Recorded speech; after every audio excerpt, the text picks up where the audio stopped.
He knows where his... We're going to get this meeting underway. As always, I'm just going to do whatever the coordinator, Kelly Crozier, tells us to do. Welcome to meeting number 23 of the Planning and Housing Committee. I'll start by acknowledging that Ottawa is located on unceded territory of the Algonquin Anishinaabe Nation, whose culture and presence have nurtured and continue to nurture this land. Councillor Curry has said she will be late, but may I get a roll call, please, Kelly? Councillor Brockington? Here. Councillor Curry, Councillor Dudas? Councillor Johnson? Here. Councillor Kavanagh? Present. Councillor Kelly? Present. Councillor Kitts? Councillor Lowe? Here. Councillor Tierney? Councillor Troster? Here. And Vice Chair Gower? Here. Chair, you have a quorum. Thank you very much. I know there's an East End announcement this morning to which a number of our colleagues are probably attending. Councillor Kitts has advised that she's going to be late with respect to her items, so if it's okay with the committee, when I get to the Navan Road item, we'll move that toward the back. So running through, this is a public meeting to consider the proposed comprehensive official plan and zoning bylaw amendments listed as items 4.2 to 4.5 on today's agenda. For the items just mentioned, only those who make oral submissions today or written submissions before the amendments are adopted may appeal the matter to the Ontario Land Tribunal. In addition, the applicant may appeal the matter to the Ontario Land Tribunal if Council does not adopt an amendment within 90 days of receipt of the application for a zoning bylaw amendment and 120 days for an official plan amendment, to submit written comments on these amendments prior to their consideration by City Council on March 6, 2024.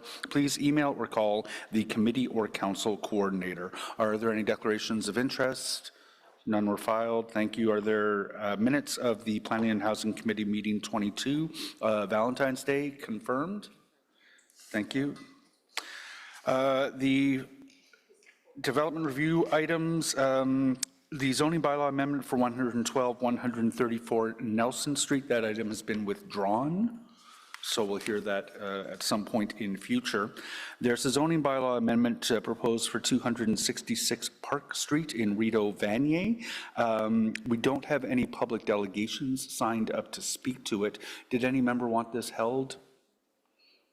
Tyler, if the committee is prepared to carry this, did you still wish to speak? No. Is this item carried? Thank you.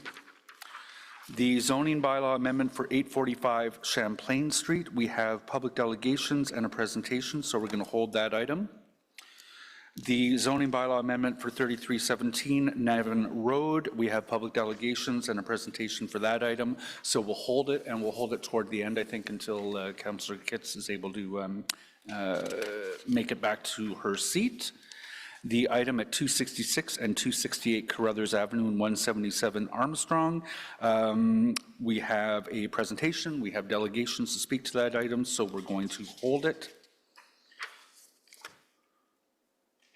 We're good to go. Does anyone, I'm wondering if we can let staff go. There is a motion, there's the information previously distributed, cash in lieu of parkland, which I assume the committee receives. There is the motion from Councillor Kavanagh with respect to St. Paul's Church identification signage with message center. I don't think were members anticipating any debate on that one.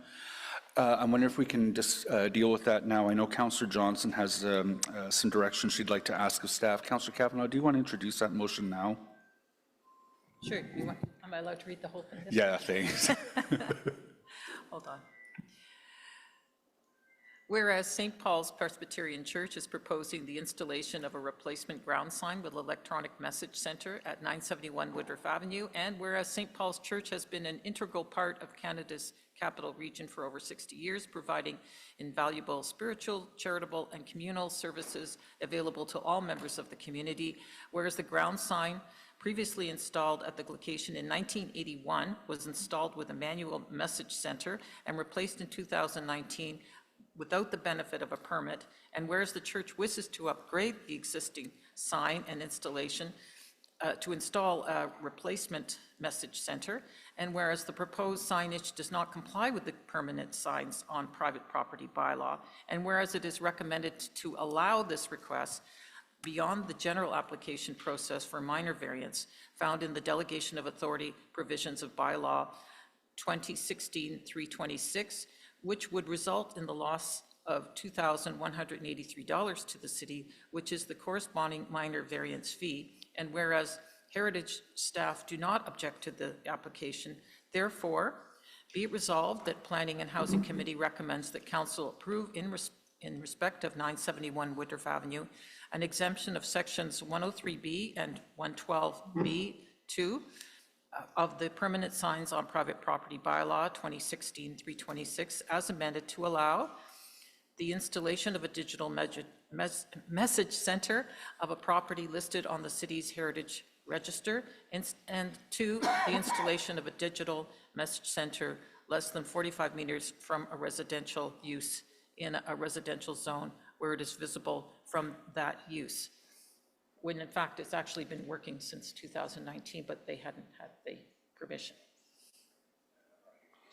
Thank you very much, Councillor Kavanagh. I know Councillor Johnson wanted to ask staff if they'd be willing to undertake a direction. Councillor Johnson? Thank you very much, Mr. Chair.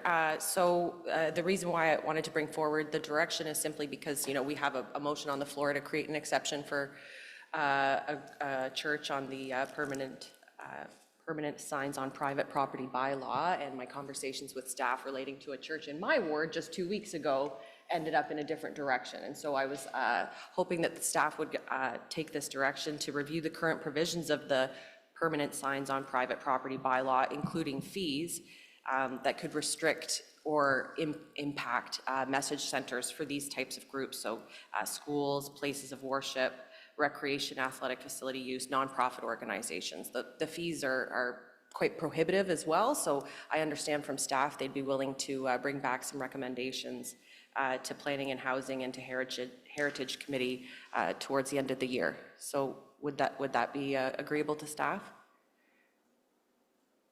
Mr. Chair, through you, yes, my staff and Building Code Services will take that away and report back. Thank you so much. We'll submit the language through the clerk. Thank you very much. So that item is dealt with.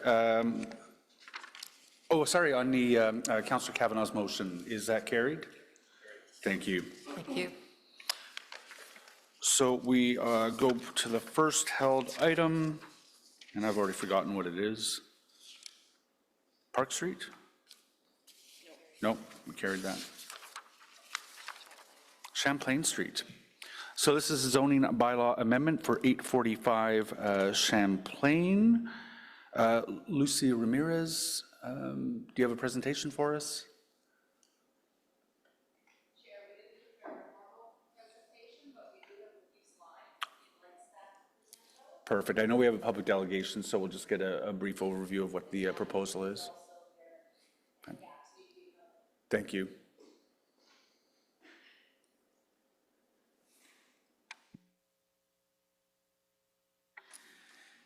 Good morning, Chair, members of Planning Committee, and the general public. My name is Lucy Ramirez. I'm the file lead on this rezoning application.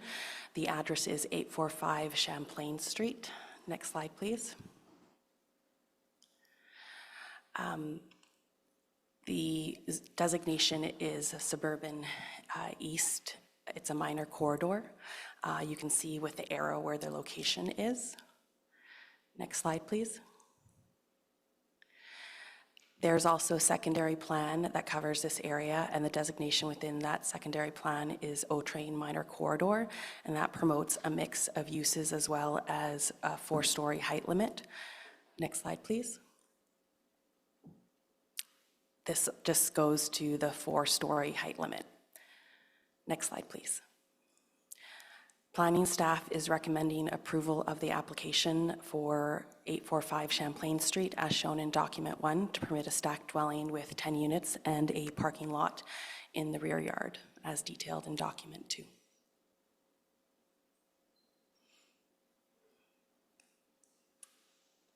Thank you very much. Yeah.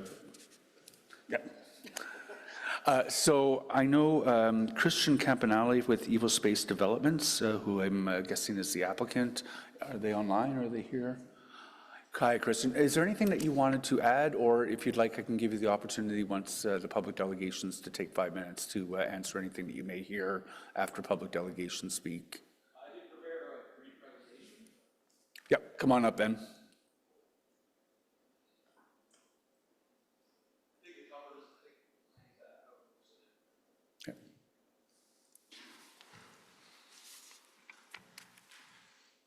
Okay, so this is,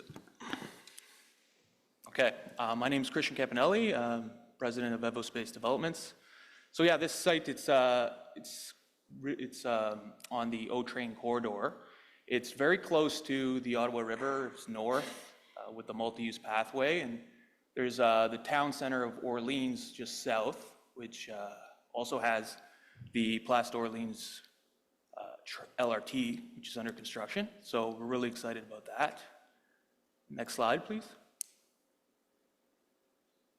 So the official plan says, like, across the street is a hub, which allows for 40 stories for suburban transects. And this site is on a minor corridor, which as per the official plan, will allow up to 5 to 7 stories. But next slide, the secondary plan takes precedent over that, and it's saying 4 stories for our site, and across the street will be 18 stories, and then 40 stories closer to the town center. Next slide. And then this is our concept. So it's a zoning approval. So we are going to do 3.5 stories, which is under the 4. And we're asking for from R1N to R4NC with some exceptions, and happily get into some detail about that. And thank you. Thank you very much for that additional detail. Do members, and I do appreciate the honing in on what's important. That's great. Thank you both for that in the presentations. Do members have any questions for the applicant? If not, taking a look, nope. Thank you very much for the presentation. So we do have public delegations. Marie Jolicoeur is the first I have listed, who is online. So Ms. Jolicoeur, we'll just wait for you to get online there. And I'm here. good morning. Whenever you're ready, you have 5 minutes to make a presentation to the committee. Okay, well, I don't really have a presentation. I went through the document that we received. First of all, I'm the neighbor of the project, and I recognize that there's a need for housing, and I champion our new youth who has a project and who has plans. The only consideration is every concern that was brought forth, some important ones, like, for example, the value of the house and the well-being of the house, because I know that here on the Jeanne d'Arc, maybe because it's on clay, whenever there's a bus going by, we feel the tremor going through the house. So my concern is when there's going to be the destruction of this house that is there right now, how it's going to affect the nearby houses. So maybe that's something that needs to be talked with the president, Monsieur Christian, which I've met. He's a really nice man. But there was not really any response. Maybe this is not the time for a response, or maybe there's another way. I'm wondering if somebody can tell me something about this. Thank you very much, Ms. Jolicoeur. I think we have one other public delegation after you, and then I know members of the committee will ask Ms. Ramirez to provide some details on, what the further engagement opportunities are around the technical details of the proposal and how it will be constructed, et cetera. So we'll pose your questions to the city planner on this file. Okay, thank you so much. Okay, merci. Okay, any other questions for Ms. Jolicoeur? I don't see no. any. No, that was my main concern. Thank you so much. Thank you. We have another public delegation. Okay, there was Mir Hashimi and Maria. Are you here in the public gallery today? I don't see any indication, and the coordinator has no indication that you are. We are online. Oh, you're online? Wonderful. Yeah. Good morning. Good morning. Good morning to our panelists. We are living on 847 Champlain Street, just beside that building that you're doing. This area is actually this side of the street is all houses. There is no apartments. And right now at that 845, there is only one house. But then the project is that they want to demolish it and make 10 units for level up in the main area. There is no more houses around it. So our concern is the same as Murray, the demolishing and the moving and damaging our house. So we would like if there will be a pre-inspection for the house to see if everything is okay when the houses they are doing the demolishing and construction will not damage our houses. But we will lose also our privacy in this area because we moved this area because we wanted to have a house, not beside a block of apartments. Now there is 10 units and also a lot of driving. You cannot park on the Champlain streets. They have to park inside. So there is a parking lot and 10 units. It's a very crowded area for us. And beside that will be they're also talking about there will be some stores downstairs. So we don't know what type of a store will be commercial stores. This will be a pot store or what. So we are worried. I'm very worried about the planning, and I have kids and I have a disabled child. So for me, I don't know what to do. This was my concern. Thank you. Okay, thank you very much for those questions. And again, I think we'll pose Ms. Ramirez some questions with respect to the construction impacts, and then with respect to the zoning implications of a 10-unit apartment next to the single. We register and hear your concern. Do members have any further questions for the public delegate? I don't see any. Thank you very much for your intervention here today. So members, does anyone have any questions for city staff? Vice Chair. Just like city staff, if they can respond to the delegation concerns about construction impact that we heard. Thank you, Chair. The construction of low-rise infill development that has shallow excavation does not typically damage neighboring foundations. The Ontario Building Code does include some safeguards to mitigate damage to adjacent properties during construction. And it's recommended that adjacent property owners take photos of their foundation and that before and after construction, and that if any damage occurs, the builder is responsible for fixing them within a reasonable time frame. Thank you, Chair. Thank you very much. I know the applicant is still here, I think. Sorry. Would you be willing to reach out to the public delegations from whom we've heard and just talk about some of their concerns one-on-one directly? Absolutely. I've actually met both the public delegates. I met them face to face. We had a chat, and they have my business card. So any kind of concerns I want to, when we have our building permits approved, we'll touch base before and throughout the process to make sure that we're all on the same page. Okay. Thank you for undertaking that. And I'm sorry, is this just below or just above the threshold at which there will be site plan? There is no site plan on this one. Yep. That's correct. Are there any other questions for staff? Is this item carried? Thank you. Thank you very much. Thank you. So the item for Navin Road, has Councillor Kitts joined us online? No. Okay, so I'm going to skip over Navin for the time being and move to 266, 268 Carruthers Avenue and 177 Armstrong. Adrian, I think you have a presentation for us. Oh, and we have a technical motion as well, so while staff are taking their seats, I'll ask Vice Chair Gower to make that.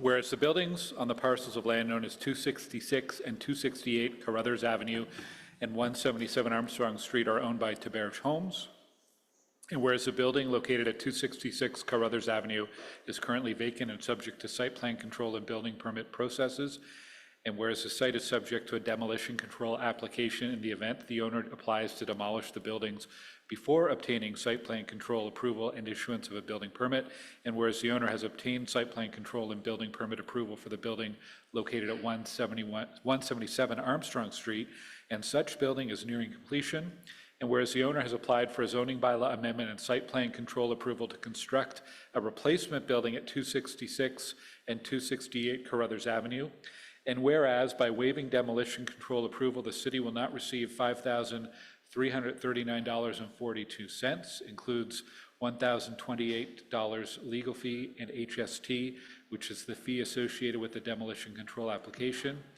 Therefore, be it resolved that given the unique circumstances, Council waive demolition control approval and allow the owner to proceed directly to demolition of 266 Carruthers Avenue via demolition permit, making the site safe for the public. Thank you very much, Vice Chair. So, Andrew.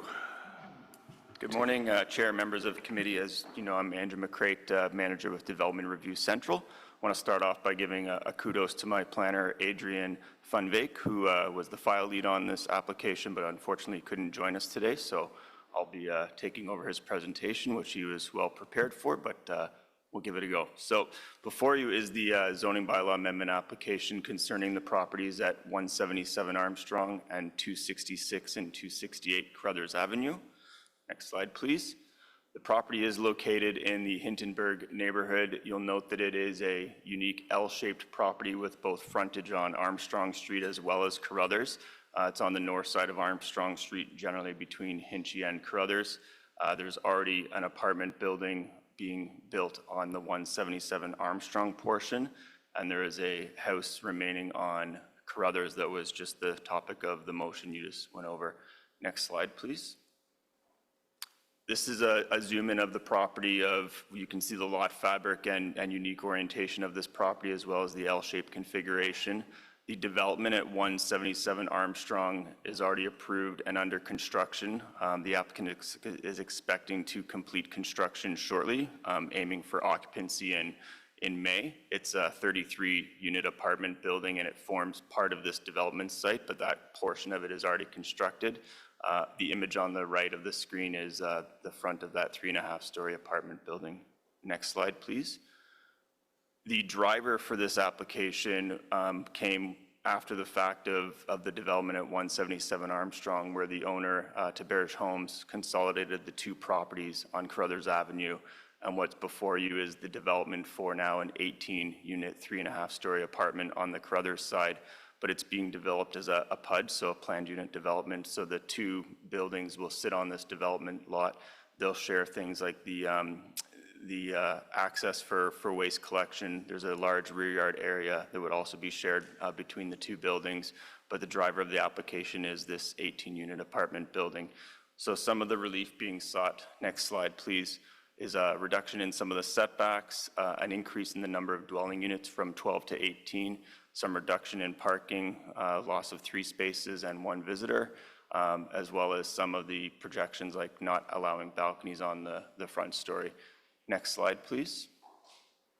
You can see in this image on the right, that's the proposed zoning schedule. So it's a very simplified zoning schedule to show where those two buildings sit in relation to the property. And I think it's important to recognize when looking at the lot fabric that this is a unique lot compared to the balance of the lot fabric. But there's a lot of work done through this application to get to a built form that is appropriate and compatible with the surroundings. The initial application that came in had the Carruthers building going all the way back to the rear lot line, and staff and the community made a lot of efforts to open up that rear yard amenity area so that we had a continuity of open rear yard amenity area, opportunity for urban tree canopy, and really looking at an appropriate built form that respects both the public realm, as these two buildings present Armstrong and Carruthers, and looking at the setbacks on the surrounding building. So that was a significant change through application review. Next slide, please. So the recommendation before committee is a recommendation for approval of the zoning details to allow for these apartments to proceed, the one that's currently under construction from previous approvals and the new apartment on Carruthers. And I'm happy to take any questions. Thank you. Thank you very much, Andrew. I know we have a number of public delegations. Patricia and Scott, ordinarily, like the practice we've established in this term, and I think the previous terms of council, was that the applicant would go after staff and make a presentation. I've heard from FOTEN that they would like the opportunity rather to respond or make a presentation once they've had a chance to hear the community's concerns. So I'm actually going to give you the option today. Do you want to make a presentation now, or would you prefer to take your 5 minutes after the public delegations so that you can incorporate the concerns that you've heard from the public delegations?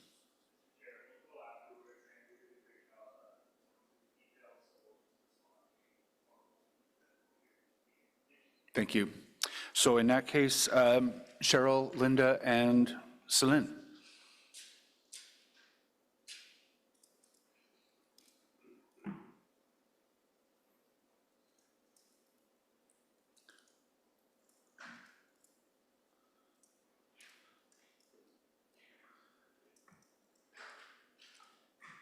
Good morning, all three from the Hintonburg Community Association. I'm not going to pretend that these are three separate delegations, so if you just want to flow from one into the other, that would be awesome. We're in your hands. Sure, we'll save you time that way. So good morning, councillors. So I wanted to give you a bit of the context of Carruthers and our community, but Carruthers in particular. So in all the documents, it's described as residential buildings that include single and semi-detached homes and low-rise apartment buildings. The singles are few and very far between. Most buildings are more than one unit. So these photos, I think, will give you a better idea of the density, especially of this street, and this entire block is extremely dense and similar to the rest of Hintonburg, really. So this photo is just to the south of the proposed unit, or the proposal, and it's 3 units. In the background, just to the left, you can see part of 177 Armstrong, the new building that's being finished now. That's part of the planned unit development. It stretches all the way behind it, but it fills up what would have been, at one point in time, a backyard. So next slide, please. So this is just right to the north of the proposal, and this is 14 units. This is a new building. And next slide, please. This is just a tiny bit further north, and this is 10 to 12 units. It was a little hard to figure out how many units there were in there, but it's at least 10 plus at least 2 or 3 other units that it's unclear what they are. And next slide, please. Again, just a bit further north, this is a 6-unit building, and then the building that you see just to the right of it looks sort of like a duplex, but that's in fact 4 units that will be redeveloped. And in the tiny space between it and the red brick building right on the corner will be a triplex going in there. And that building right on the corner that you see, the red brick one, has 3 or 4 units. And next slide, please. So this one is across from the proposal, and it has 6 units. And then the 2 buildings just to the right of that sort of look like houses, but in fact, that's 8 units. And next slide, please. This property's been vacant for a year, and it's slated for redevelopment. We will be seeing the plans, we hope, within a couple of weeks. It has at least 5 units at the front and possibly 5 or 6 units in the white building that is kind of behind it. So this one block of Carruthers already has at least 97 units in 26 buildings, which provides an average of 3.7 units per building. So 2 properties on this block have been empty, boarded, and fenced for 1 year, and the other one for more than 2 years. Our existing density has already exceeded the official plan target or the official plan wish for the next 25 years, taking us to 2046. Over 930 units have been or are currently under construction over the last 8 years. And we have another 3,300 units that have already been approved just within Hintonburg, but are not yet built or even started. Some of them were approved a decade ago. So the density target or the wish isn't really a factor here, but the type of units that are needed is the bigger question. And if we could go to the next slide, and I'll turn it over to Linda Hoad.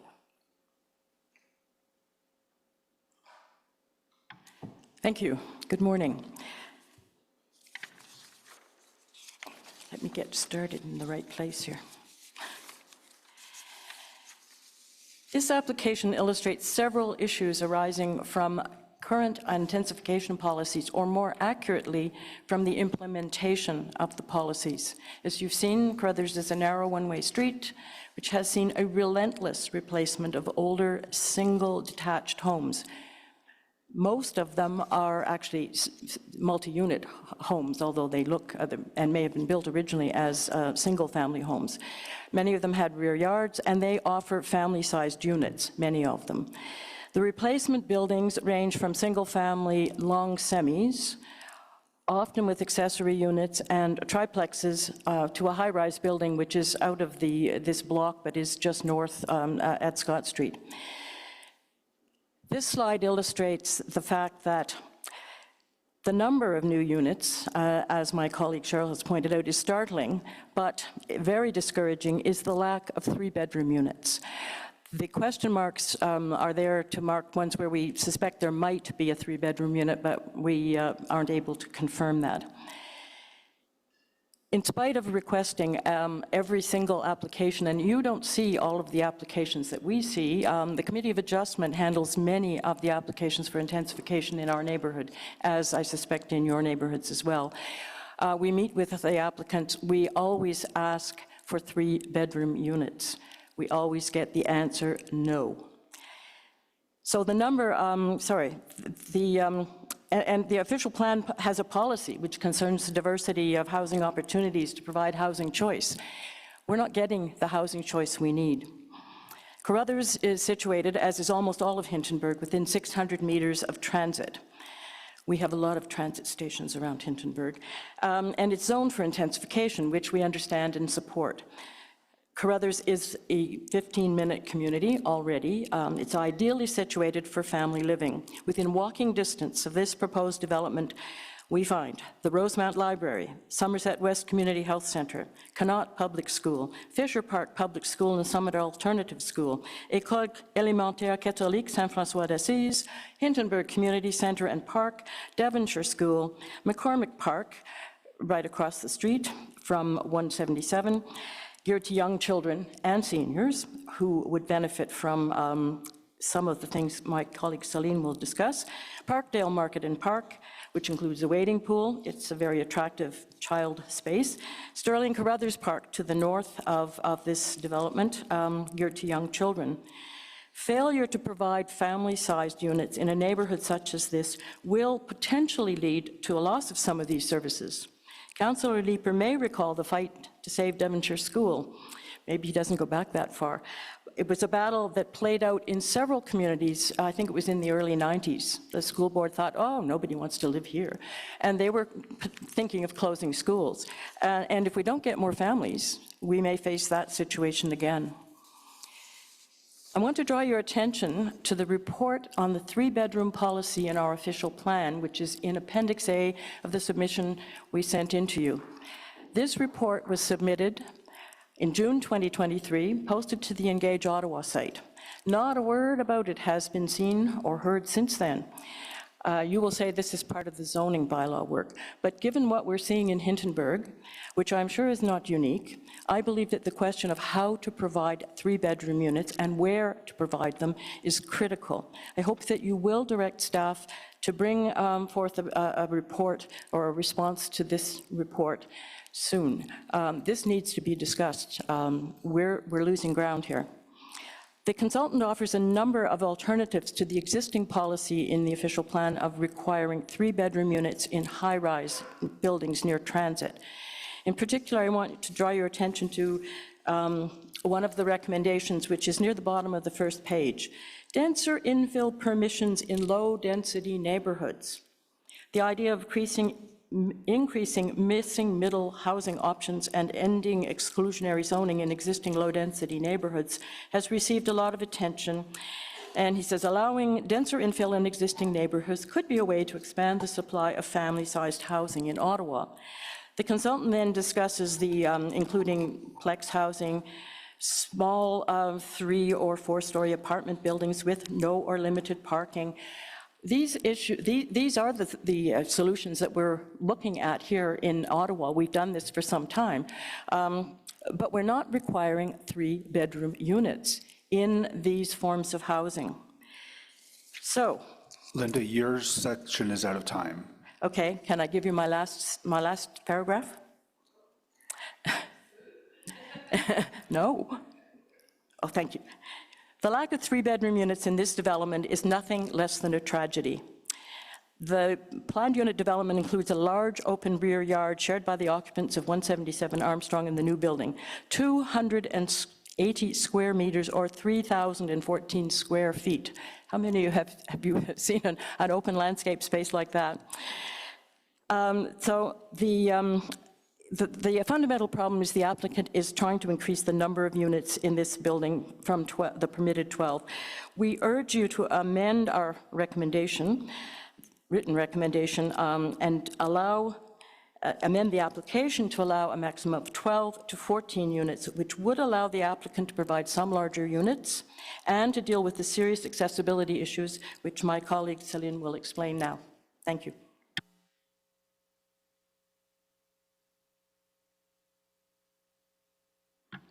Hello, is it on?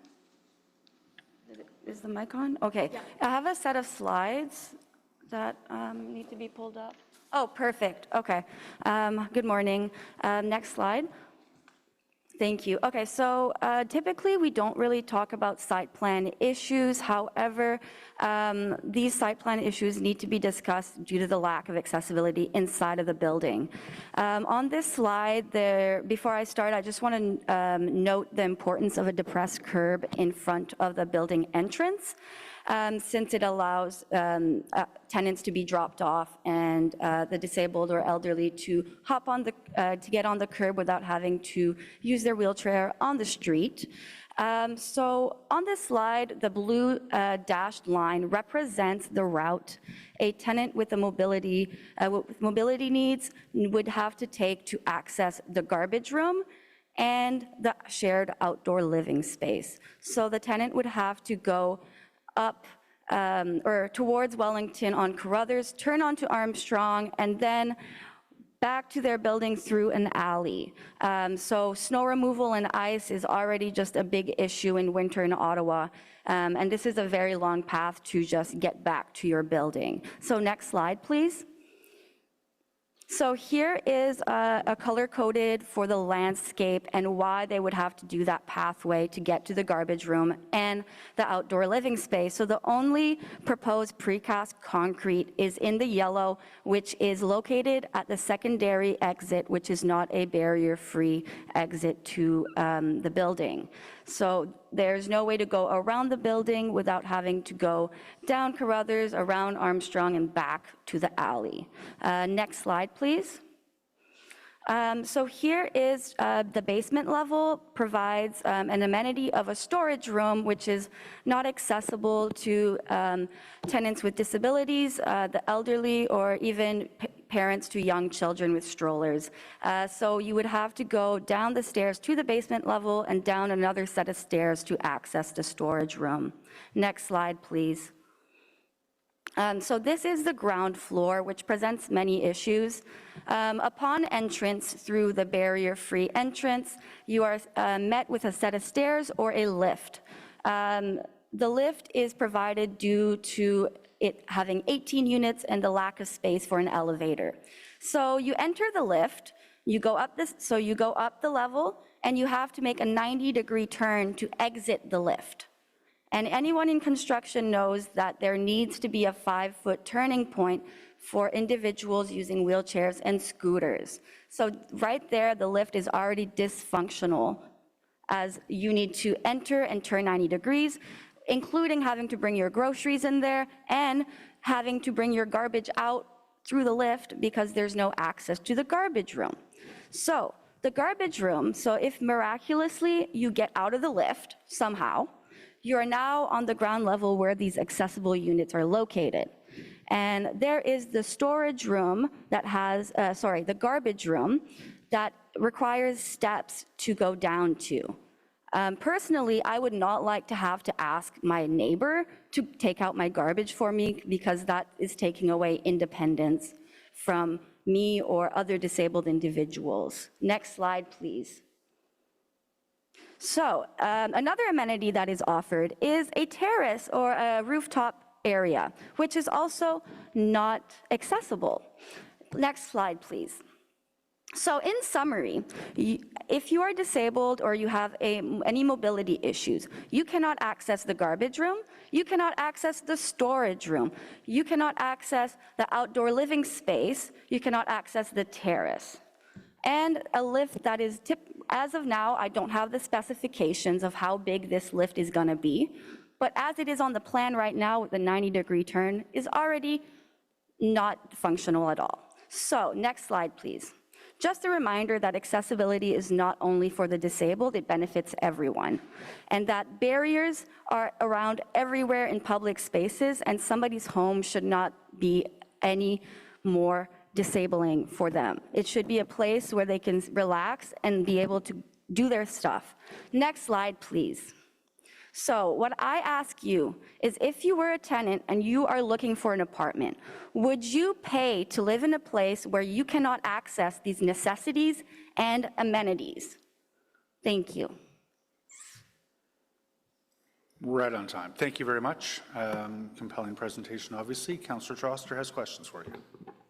Thank you so much. Well, I just wanted to point out that well, first of all, thank you for the comments about accessibility. I imagine that members of our committee will have comments for the applicant. And I will be asking staff if any of this can be fixed during the building permit process. But my question for you is, so I just want to say that the issue of losing 3-bedroom apartments is very close to my heart because we're experiencing the very same thing in Centertown. Every older single-family home that may have been chopped up into a couple of larger apartments, every one of those that's taken down is being replaced with bachelors and 1-bedrooms. We are also losing 2 and 3 bedrooms at a huge rate in Centertown. So I just wanted to thank you for making those comments. I'm just curious if you had any policy recommendations for how we might improve increase the number of 3-bedroom apartments being built in the city, because just like you, I ask the very same question of every developer, and unless it is required because they're building a high-rise, I'm told they can't do it, it's too expensive, no one wants to live there, which of course is completely contradictory to what I hear from my community, so. Yes, I wasn't involved in the official plan this time. I thought I had done my share of official plans. I was shocked to hear that the proposal is to put 3-bedroom units in high-rise apartments, which is why I was quite interested to find the consultant's report. If you haven't read it, you should.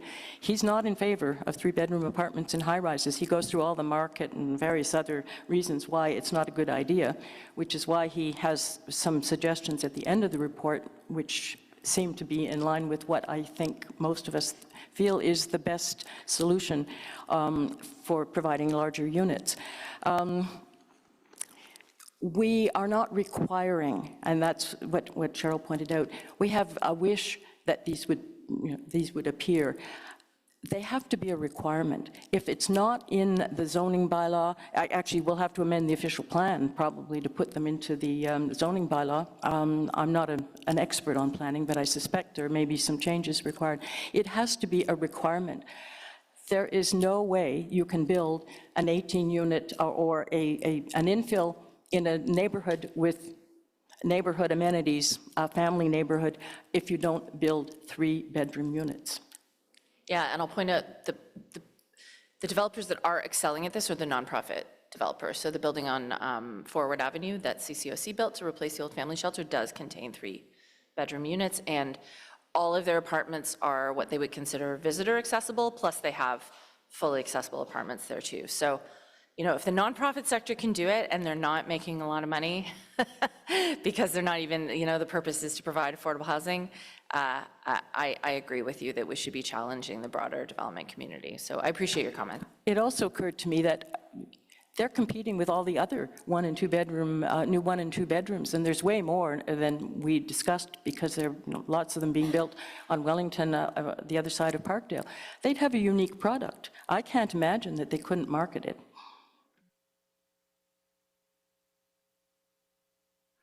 Thanks, Chair.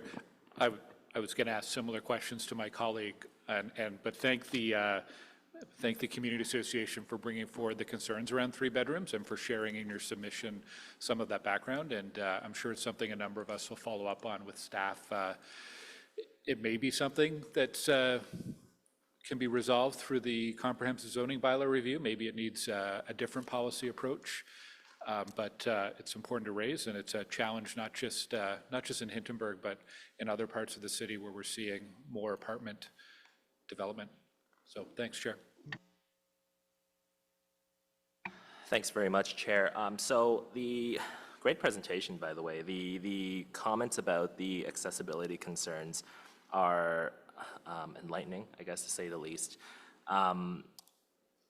I just have one question that's sort of one question about one of the terms that you used in the presentation about the accessibility portion. And so, tiny bit of background, when I started learning English, it was British English. So a lift and an elevator to me is exactly the same thing.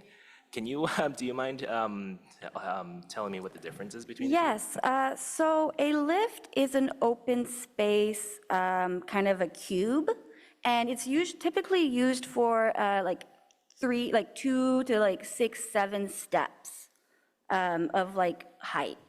So it's not an elevator. You go, so you need a key to open it. You roll in or whatever, and it's an open space, so there's no top, and it's usually glass, and it's only typically used for minimal amount of stairs. So it's not to be used by tenants without mobility needs. And they typically are small. The one in my building right now, I have, there is one to access the mailroom, and I think it was 3 by 4 feet for the size of it, which is very small, especially if you have to turn 90 degrees to get out of it. Typically, they're done so you go in one direction and you go out the same, so you can go forward, backwards. But yeah, lift is a lot more challenging than an elevator. Okay, thanks. Thanks for that clarification. Thanks. Thank you, Chair. Thank you for your presentation, and thank you for pointing out about family units. It's something I talk about a lot. As Chair of Ottawa Community Housing, we have to provide family units, but we just can't build them fast enough. We need to have it happen in the private market as well. So I appreciate it. I realize the profit margin isn't as great when you have larger units, but it's necessary when we want to rebuild communities and have children and, have a good mix of people. I imagine we'll see things happening once Tunney's Pasture gets rolling, just a couple blocks away. And I think that's something we have to push on, that is to make it very family-oriented. But I appreciate that you're going after these individual files and pointing this out, because your point is well taken. Thank you. Thank you very much. I don't see any other questions from members. I have a quick question, however, and I apologize. That was painted as a technical motion, but we've got a waiver of demolition control on the table that was put there by Councillor Gower. So that technical motion is actually a waiver of demolition control to allow the existing buildings to come down. I apologize. I was watching that discussion with my staff and city staff last night, and I don't think you had any awareness of it. Is that anything you wanted to comment on? I'll just give you that chance now. Thanks, Cheryl. Yeah, just a concern that this is being done to avoid paying the vacant unit tax, as we've seen with some other properties. It's been vacant for a couple of years now. It's been used as a construction office. It's not going to be habitable, I know, but I'm not quite sure why this has come forward. I was a little bit surprised when I was hearing this, because we had another instance where that happened, and again, we opposed it, where they took down 14 units that were habitable. They evicted people, and then they got a demolition order, and clearly nothing's happened in the last year. It's still an empty lot. So my concern is that we create an empty lot, we don't get the vacant unit tax from it, and what will it become? Will it be the parking lot? Will it become a problem with dumping, as we have at the other property that's been demolished now? So I have concerns about it, yeah. Okay. I just wanted to provide that opportunity, and I hope the applicant will address their plans for demolition and why they're seeking this. But I did want to apologize because I was watching that discussion happening last night while I was in another open house, and didn't send that over to you. So I'll try to be a little more proactive on that front moving forward. Thank you very much for your presentation. I don't see any other questions for you from members. So from the applicants, you do want to make a presentation?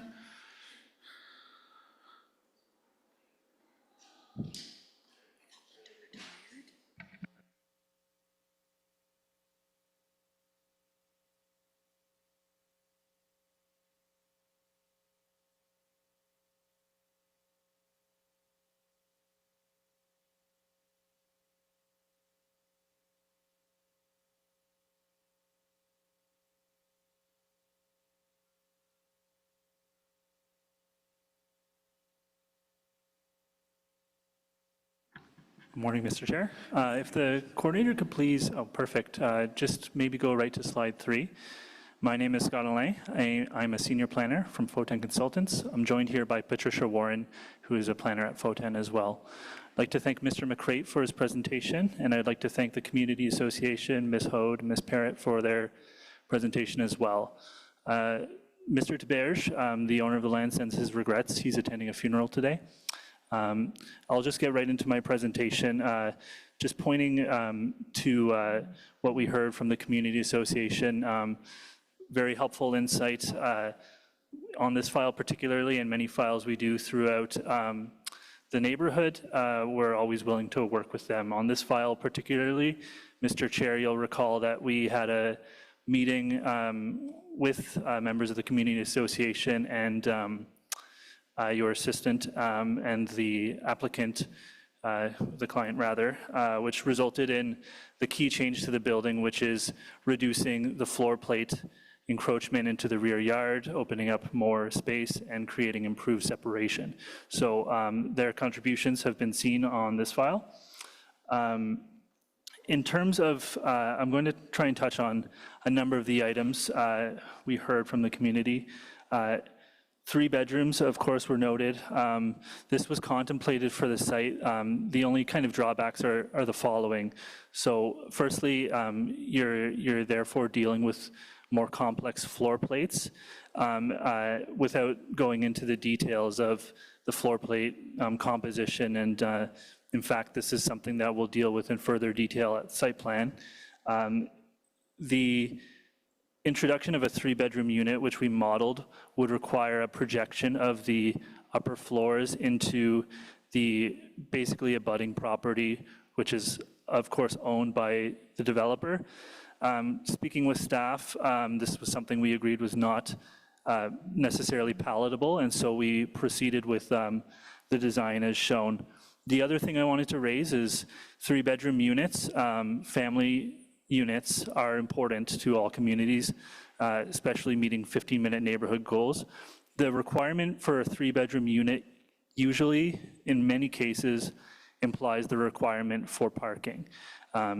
Given familial obligations, there are often the expectation that if a developer is to introduce a 3-bedroom unit, they will likely expect that it can be parked. Given the character of Carruthers Street, we didn't view it as an appropriate place to add any parking besides the visitor parking that's shown. This is one of the reasons why we proceeded with the development as shown.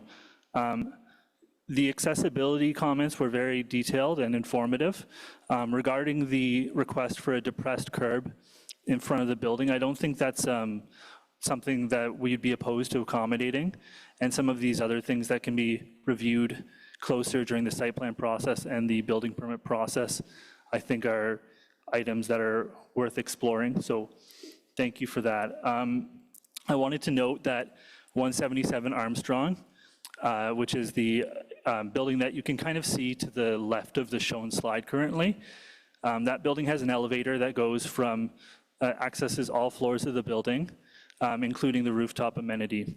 Because these are a planned unit development, the idea is that they operate with a certain element of synergy, and the notion being that should a tenant with accessibility needs request to live in this planned unit development, the intent would be to locate them in the Armstrong building rather than the Carruthers building for many of these reasons. With concern to the density of Carruthers, it is noted that it is in the evolving overlay, which means that the expectation is density is supposed to shift upward from what is currently shown. So if you look at the site photos shown, you'll see that a datum line, which basically means a roof line character, is carried at the 3rd level. You see it in the building beside ours. You see it in the building, the 177 Armstrong building and the building on the corner.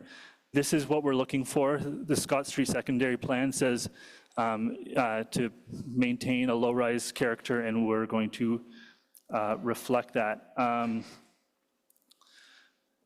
Just one last thing, of course, the client isn't here to speak for himself, but they have an established reputation for constructing. I know the concern is vacant lots. Of course, they've got the 177 Armstrong there under construction. They have many properties throughout the city. And speaking from being the applicant, they're hoping to move forward with this very quickly. In fact, we are working on Committee of Adjustment consent applications to formalizing the severance between the 2 properties so we can move forward, hopefully this year. Thank you. Thank you very much. Do members have any questions for the applicant?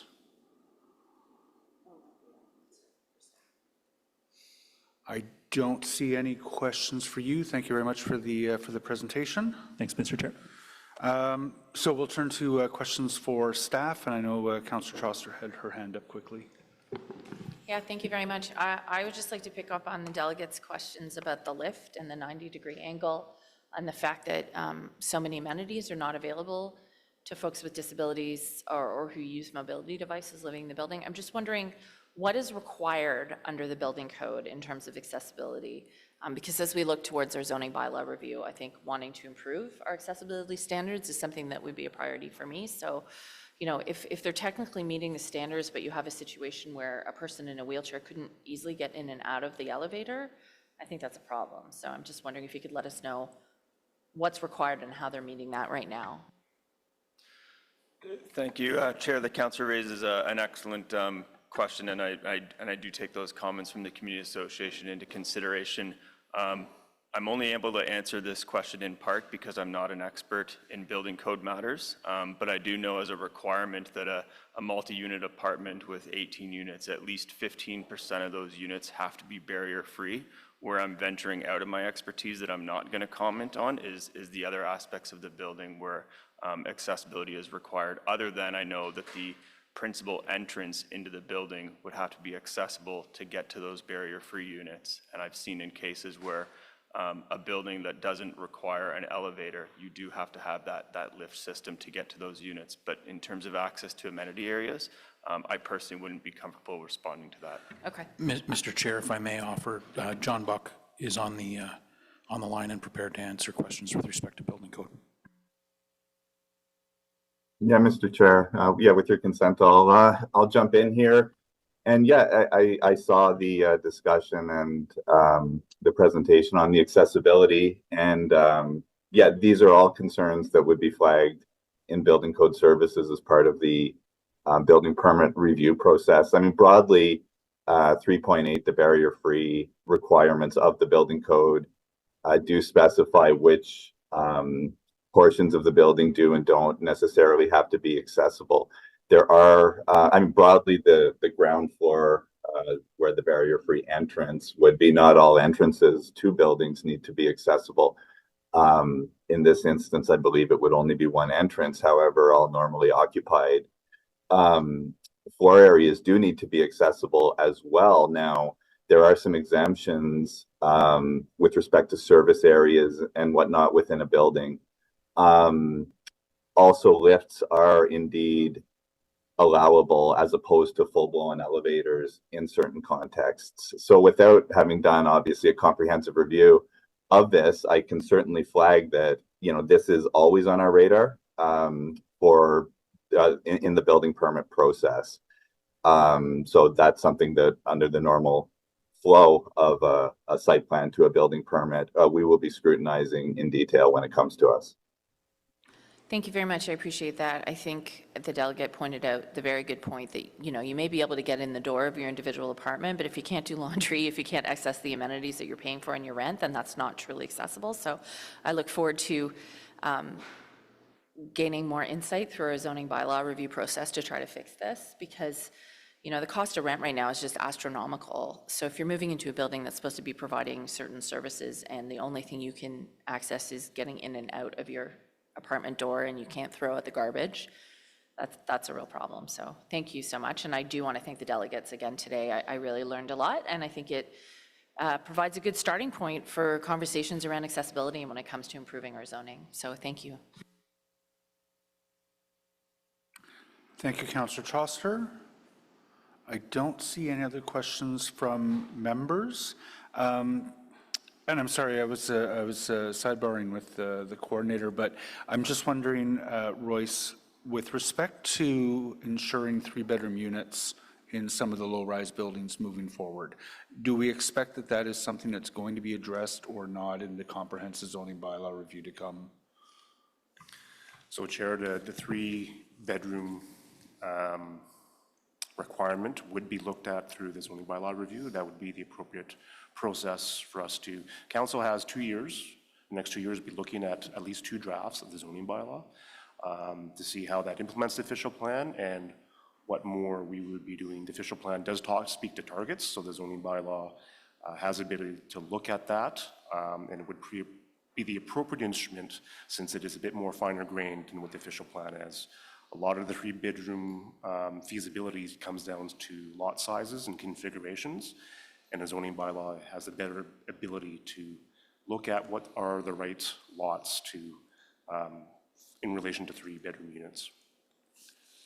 Okay, so for the HCA and for the other community associations out there that I know are facing the same issues, you know, get the research underway as we move through the comprehensive zoning bylaw, the opportunity to do exactly what Linda said, which is to ensconce some of these aspirations into the zoning bylaw that can be more easily enforced is coming.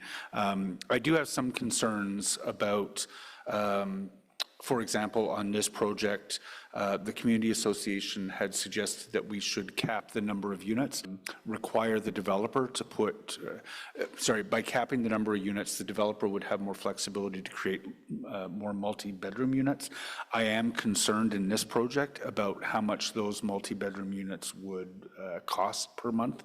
The affordability would be a serious concern for me here.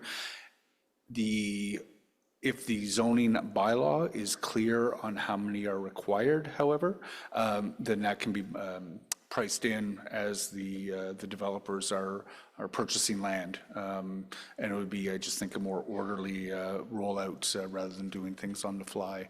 But I'll leave it there. Vice Chair? I know we're going way out of scope for a zoning bylaw amendment, but the other caution, I think, would be even if you required 3-bedroom units, we could not dictate whether or not a family with 3 children habitates there.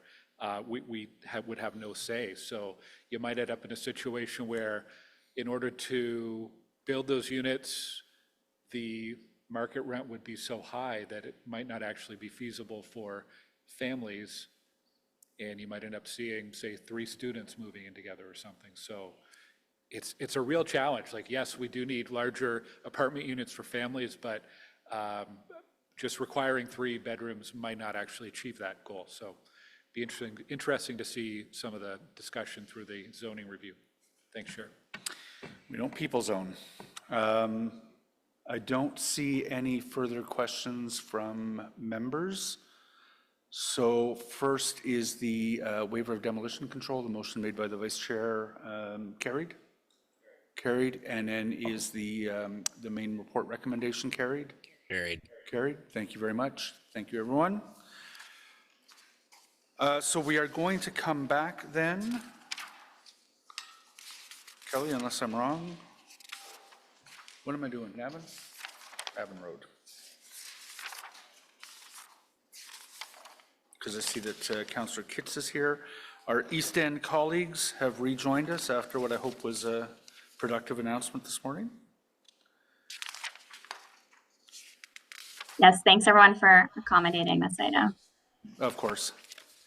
Okay, so this is the zoning bylaw amendment for 3317 Navin Road.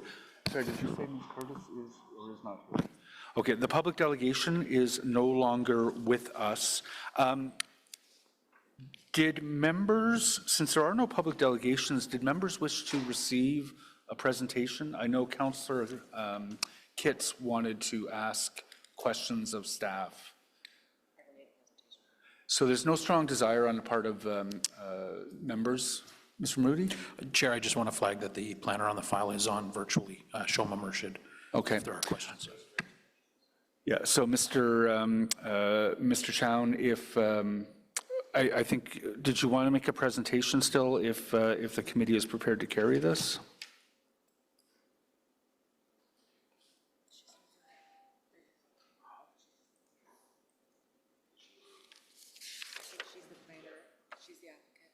Oh, I'm so sorry. Did you still wish to make a presentation if the committee is prepared to carry this, and there are just a few questions from the local councillor? Sorry? Okay, so members are interested in just moving straight ahead to questions of staff at this point, so I think we'll do that. And if you hear something that you need to respond to, we'll give you that opportunity. So Councillor Kitts, the floor is yours for questions for staff. Thank you, Chair. Thanks again, everyone, for holding this item. I do have some questions. I wanted to start by just sort of painting a picture for everyone about this development, since we're not getting a presentation. So it's 164 units, 230 parking spots. This is in the community of Bradley Estates. You've heard me say here many times, we have no walkable commercial amenities in the area, no active transportation options, no efficient transit solutions. And the report highlights all of this. In the report itself, it says, 2024 draft transportation master plan does not identify any cycling infrastructure projects in vicinity of the SETI area. It says the same thing about pedestrian infrastructure. So I think the developer is actually adequately acknowledging the reality of the modal share in this area by accommodating so much parking. I have some concerns about the transportation planning. So I hope that the transportation planner is on the call, because there's only one singular point of exit. There's an elementary school on the southwest corner. There's existing residential on the southeast corner. The intersection is not signalized. So I foresee this being an issue once the development is built. But as per the TIA, the proposed development, it says that it's projected to generate 36 new peak hour two-way vehicle trips in the morning and 30, or in the afternoon, and 35 at night. So my question to staff is, we've got 230 parking spots. How are you generating that number?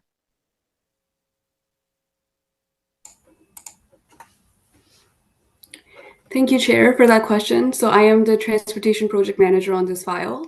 I would just like to point out that even though there's 230 parking spaces, it doesn't necessarily mean that everybody is traveling at peak hour. You know, the traffic can, the people living in the building can travel during off-peak. And when we're looking at peak hours, we're looking at the worst case scenario. And in that case, we only have 36 trips that are being generated by this development. But how do you land on 36 is what I'm not understanding.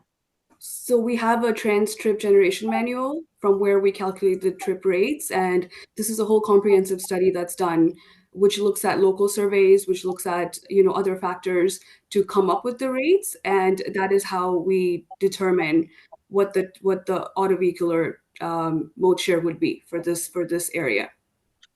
And has there been any adjustments to the calculation made post-pandemic, where we know we've seen a dramatic shift on how people live and work and move around their communities, especially in the suburbs?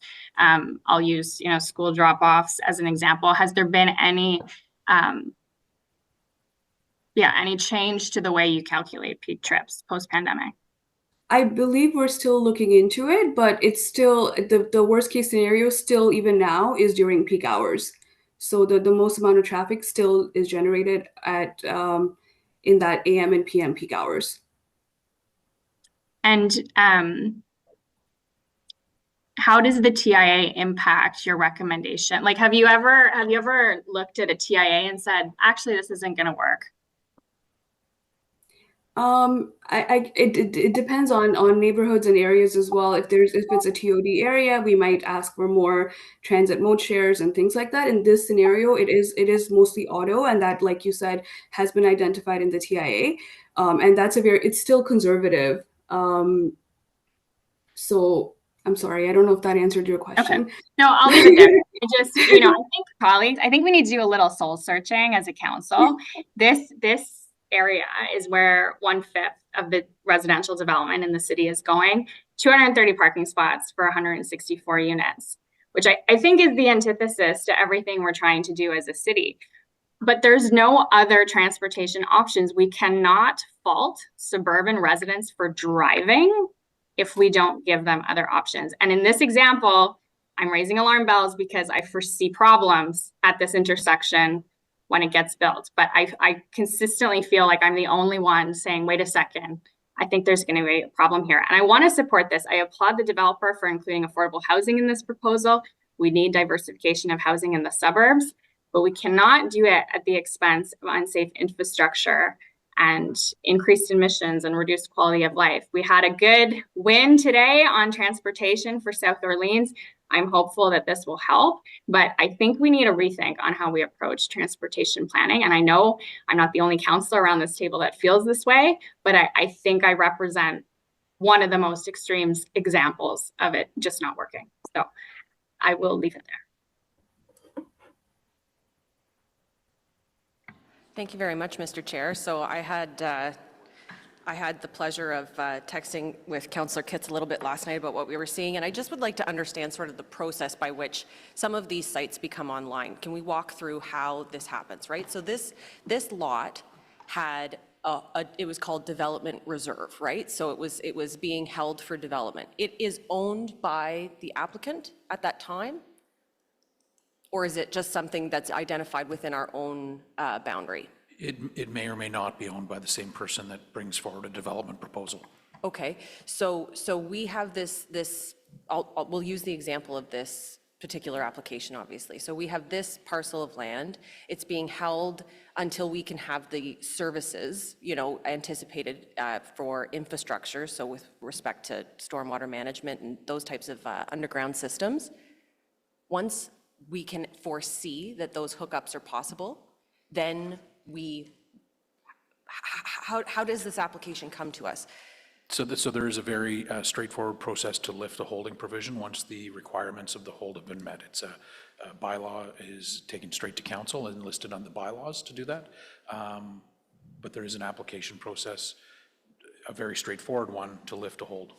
So they can't pull the building permit until that hold is lifted. Okay, so we remove the hold. The applicant puts forward a proposal like this. Yep, go ahead. They would Jump in. typically put forward a site plan proposal before they would apply to lift the hold or in concert with lifting the holding provision. Okay. But they would go through that process through site plan, and I believe this one will go through site plan to look at, how the site functions, the landscaping, all of those types of things. In this area, they could also go through a plan of subdivision on some of these sites that are development reserve instead of a site plan, because some of these sites are large and will ultimately be developed through subdivision as opposed to planned unit development or something that triggers a need for site plan. So have there ever been a circumstance where the city has said, we can anticipate the servicing on site, so under these circumstances, we would lift the hold, but the transportation planning is so lags or there's such a gap that we will actually keep the hold on until we can see some of the transportation infrastructure come into place? When we're dealing with piped infrastructure, the capacity is very finite. And if there are, if we exceed the capacity of a piped infrastructure, there are, immediate ramifications with respect to basement flooding or lack of pressure in a water system or things like that. With respect to transportation infrastructure, and to build on the question that Councillor Kitts was asking previously, I'm not aware of any developments that have been refused due to overall network capacity. The capacity isn't defined as finitely as the capacity of a pipe. The cars will get through the system, it will take longer. And that's the approach that we've taken on transportation. And to this point, I'm not aware of any instances where we have, refused an application or left it in limbo due to transportation capacity on a network scale. Often the TIAs will identify improvements that are needed, more locally to that development, whether it's a turn lane in or an intersection improvement, things like that we would then work with the developer to implement, to improve the situation or at least not worsen it. I hope that answers your question. It does answer my question in the sense that, we do know that eventually the network will allow for cars to pass through. I think right now we have a circumstance where we have a councillor who is essentially begging for alternative transportation options in her ward. So she's not, I don't mean to speak on your behalf, but I don't hear the councillor advocating for greater car capacity in this instance neither. We have a transit, the TIA for this report was a bit of a horror show, if I can say. It had collisions, it had an unsignalized left turn, it was demonstrating that an intersection will fail, it was like a bingo card of things that could go wrong with the transportation options for this neighborhood. And I don't mean to call into question anyone's integrity, but what I'm suggesting is perhaps these, if we have never refused an application on the basis of a TIA, have we ever considered not doing TIAs at all? I think that sometimes that might feel more honest and transparent to the residents that are being served by these neighborhoods. We do have thresholds of development that don't require TIAs on some larger developments where they do trigger the need. I think the staff perspective is that they provide value and that they identify improvements that could be made and recognize at the same point that overall network capacity issues are typically not the responsibility of an individual developer, but of the city through development charges and the transportation master plan to meet those capacity expectations over time. And I've had conversations with the ward councilor on this as well, and I think there are capacity issues in the East End that are expected to be identified or worked through the transportation master plan, and over time through the development charges and funding becoming available to implement some of the changes identified. but we typically don't look to individual developments to solve overall network capacity issues. Thank you for that. I mean, I think that residents are and councillors are feeling frustrated by the fact that these TIAs don't talk to each other. And if you look at an intersection like Merivale, Clyde, and Maitland, you know, we have, you know, up to, I think, 17 different applications along that stretch between 3 wards. And we have, you know, only through the collaboration and communication of ward councillors sometimes do we know what's happening on either side of Merivale. So we have a concern here, and I don't know what the solution is, but I didn't feel like it was appropriate to let this moment pass by. I don't see, as you say, the merits to refuse the application upon transportation, but I want to see this council and this committee and transportation committee certainly get their butts in gear to get some of this transportation options out to these areas, because they are absorbing so much of our development, and we want them to, but we need to champion active and multimodal transportation in those areas. Otherwise, this is just bad planning. Thank you. Thank you very much, Chair. I know the answer to this question, but I'm going to ask it anyway, because I know that we have parking minimums in our zoning, which frankly I think is something that needs to go, and I will be advocating for the end of parking minimums as part of our zoning bylaw review. Are there parking maximums? Chair, in areas that are close to high order transit, there are areas where we have implemented parking maximums. You know, recognizing that over time that there will be higher order transit there, and not wanting to see seas of parking. Okay, well, I just want to express my support for Councillor Kitts and her concerns about the lack of transportation infrastructure, but I'm going to choose to dissent on this file because I think that 164 units and 230 parking spots is just a grossly, to me, it's just an absurd amount of parking. I mean, this assumes that quite a lot of the people living in what I assume are very small apartments are going to have 2 vehicles. And I agree that it's bad planning. So I don't think there's, you know, I'm not encouraging other folks to dissent if they don't feel they need to. I don't think that we have many tools at our disposal to reject this application, but this is entirely regressive to have this many parking stalls for the number of people living there. And I understand that this is because we are not giving suburban residents an option other than driving, but we desperately need to do so. So I'm going to choose to dissent. Thank you. Thanks, Chair. I just wanted to add to a few things that Councillor Johnson raised about, you know, the value of traffic studies and how they may influence or impact a recommendation. To the average resident who is engaged in planning files, particularly in my ward, and I'll use the example of Riverside at Hunt Club, colleagues will remember the Taggart application, a mixed-use development at this intersection. The intersection itself is rated an F. The intersection cannot move traffic properly, and before COVID, on, I don't know, game night, poor weather, the traffic southbound on Riverside would go past Walkley Road. We're talking about multiple kilometers waiting to get on the bridge. And so for the public, they're like, why would you approve a development when your transportation is a mess? They see 2 separate silos not working congruently together. And I remember that Steve Blay, who used to chair transportation after that meeting, because I voted against, because I thought, okay, I thought the planning file had strong merits, but our transportation system was completely not keeping up to the demands there. And his line was, the inconvenience that this will cause is not strong enough to vote against the planning file. But to the average resident, that's crazy. The average resident looks to the city and says, all right, if you're going to approve planning file after planning file, then your transportation network has to match the demands of those residents. Councillor Curry came to us maybe a year ago, the Brazil proposal in North Canada, and she argued you didn't have the infrastructure in place in the immediate community to serve this development, and that was her argument. So I think, to Councillor Johnson's point, there needs to be a better way to intertwine, in this case, transportation demand needs, because otherwise, to her point, why do these studies? There are some conclusions that our own staff have made in the past where they give a green light after they analyze the consultants' report, and I'm like, I have no idea how you came to those conclusions.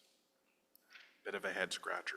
So unlike my colleague who sits beside me, I am going to support this application, but I do make the point that, you know, to Councillor Kitt's point, completely understand that if we want to encourage any modes other than sort of private vehicle, the infrastructure has to be in place, and we have to certainly do better in that regard.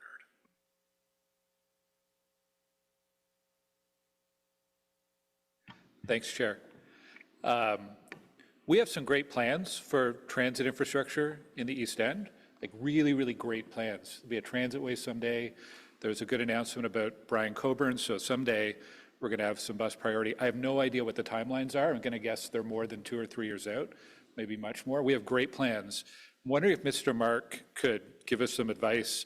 If we were to add, say, a hold to this property so that it couldn't proceed until we were within a 2 or 3 year timeline to build some of this transit, what would our likelihood be in an appeal, or what would our risks be? Can we even do that? Can we even add a hold that's contingent on transit infrastructure being built to this general area? Mr. Chair, if there were something that was relatively imminent, let's say a year or two, you might be able, the committee and council might be able to succeed on that simply because of time to get to a hearing and a fixed date for seeing the element of the hold being met. I am not aware of any case where a hold has been upheld on an unknown provision of transit. Thank you.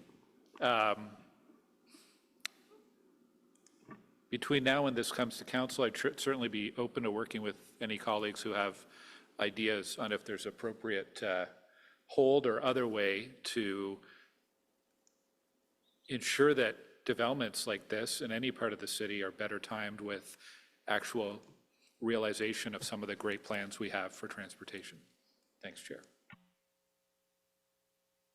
Thank you very much, Vice Chair.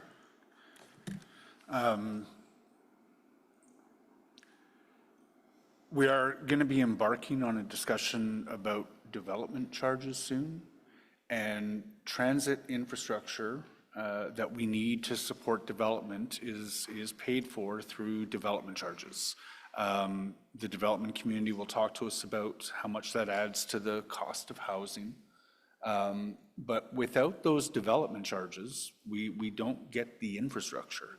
So, you know, it's all very elegant how the city gets planned on paper, but it starts to fall apart when we don't charge adequate taxes, when we don't charge adequate development charges to pay for the infrastructure, soft and hard, that we need to support growth. So it's one thing for this committee, absolutely, to approve the developments that result in intensification, that result in the housing that needs to get built in order to accommodate the population that our official plan projects, in order to accomplish the builds that accomplish the growth management strategy. But as we move through the development charges discussion, I hope colleagues will remember what we're talking about at this table today. I've heard a couple of councillors expressing their interest in dissenting on this one, so I will ask for a yeas and nays vote, please, Kelly.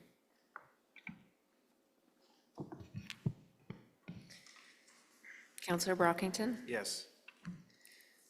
Councillor Curry?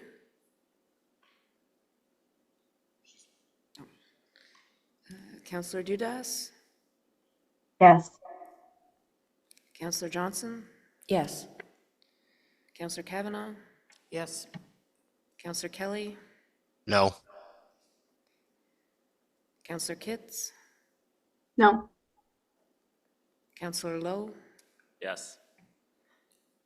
Councillor Tierney? Yes. Councillor Troster? No.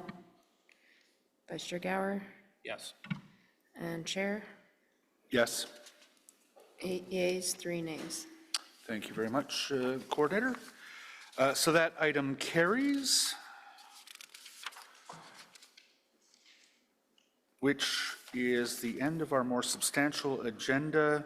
I think I'd already mentioned, oh, sorry, we don't have any in-camera items. I think I'd already mentioned the cash-in of Parkland is there for us. We've passed the motion with respect to the signs on the private church land. Are there any notices of motion for our next meeting, which is coming up at the end of March? None. Councillor Troster, you had an inquiry? Thank you, Chair. In Ward 14 and across the city, we continue to see the same pattern play out where many long-term tenants are served N13 eviction notices.